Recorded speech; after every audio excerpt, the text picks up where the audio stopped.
बहुत समय पहले की बात है। एक जीतू नाम का आदमी रहा करता था। उसकी दो बेटियां थीं, गोपी और राधा।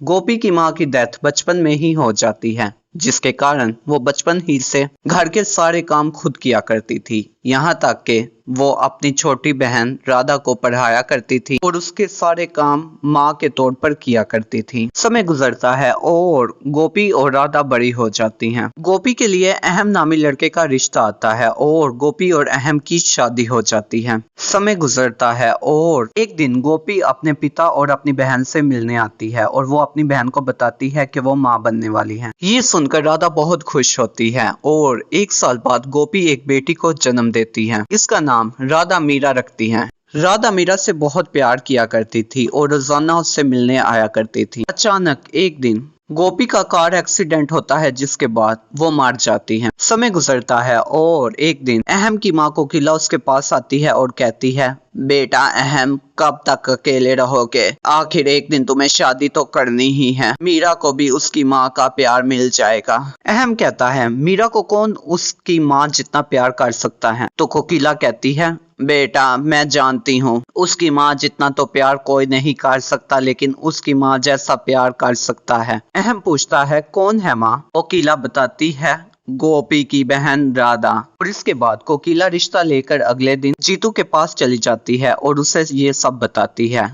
जीतू कहता है, आप फिक्र मत करें विवान जी, मैं राधा से इस बारे में बात करूंगा। और अगले दिन वो राधा से कहता है, बेटी मैंने तुम्हारे लिए एक रिश्ता ढूंढा है, क्या तुम्हें मंजूर है? राधा कहती है, जी पापा, लेकिन कौन सा? जीतू बताता है, अहम का। राधा कहती है कि मैं अपनी बहन की जगह नहीं ले सकती। इस पर जीतू कहता है, मीरा का तो सोचो। तो राधा मान जाती है और कुछ दिन गुजरते हैं। राधा और अहम की शादी हो जाती है। समय गुजरता है और राधा मीरा से बहुत प्यार करती है। वो घर के सारे काम खुद करती है, मीरा को पढ़ाती लिखाती है। उनकी शादी को एक साल गुजर जाता है। एक साल बाद उनके यहाँ एक बेटी होती है, जिसका नाम वो विद्या रखती है। तभी राधा सोचती है, मेरी बेटी के सारे अधिकार अब इस मीरा को मिलेंगे, मुझे अपना विवाह बदलना होगा। ठीक उसी बीच लंबी उम्र के कारण कोकिला की भी डेथ हो जाती है और राधा मीरा के साथ बुरा विवाह शुरू कर देती है। ये देखकर मीरा हैरान होती है।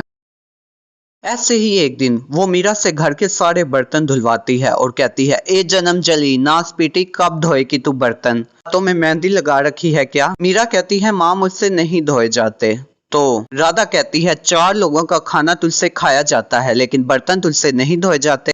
और अगले दिन मीरा दूध रख कर भूल जाती है, जिससे दूध सारा नीचे गिर जाता है। ये देखकर राधा वहां आती है और कहती है, नास पीटी जन्म जली, ये तूने क्या किया? सारा दूध फेंक दिया, अब विद्या क्या पिएगी? और उसे एक जोरदार थप्पड़ लगाती है। मीरा रोती रोती अपने कमरे में चली जाती है। कुछ समय बाद अहम वहां आता है और कहता है, राधा मीरा कहाँ है? आज वो हमारे साथ खाना नहीं खाएगी। राधा बताती है, अहम जी, मीरा आज खेल खेल कर थक गई और वो खाना खाकर जल्दी सो गई। इसके बाद रात को अहम जब मीरा के पास जाता है तो देखता है उसे बहुत तेज बुखार है, साथ ही उसके मुंह पर चांटे के निशान हैं और उसके हाथ घिस घिस कर खराब हो गए हैं। तो अहम उसे दवाई देता है और उसके साथ ही सो जाता है। सुबह होती है। अहम पूछता है, मीरा बेटी, ये सब तुम्हारे साथ कैसे हुआ? मीरा कहती है कि मैं पूरा दिन हाथ धोती रही हूँ साबुन से, इसलिए घिस घिस कर खराब हो गए हैं।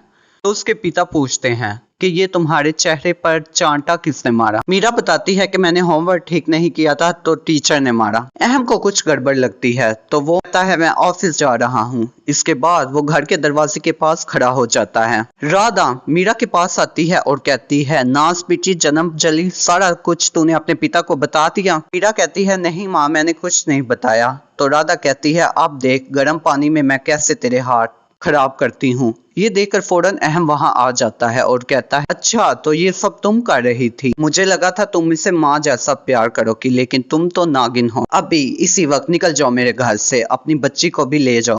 देखकर मीरा कहती है, पापा प्लीज माँ को माफ कर दें। राधा को ये देखकर बहुत बुरा लगता है कि उसने मीरा के साथ बहुत बुरा विवाह किया और मीरा उसके लिए माफी मांग रही है, रिक्वेस्ट कर रही है कि उसे यहीं रहने दिया जाए। राधा कहती है, मुझे माफ कर दो प्लीज, मैं आइंदा कभी ऐसा नहीं करूंगी। अहम कहता है, आइंदा तुम यहाँ रहोगी तब ही करोगी। मीरा कहती है, पापा आपको मेरी कसम, माँ को यहीं रहने दो। ये देखकर राधा रोने लग जाती है और मीरा को अपने गले लगा लेती है और इसके बाद वो हमेशा मीरा के साथ अपने बच्चों की तरह ही विवाह करती है।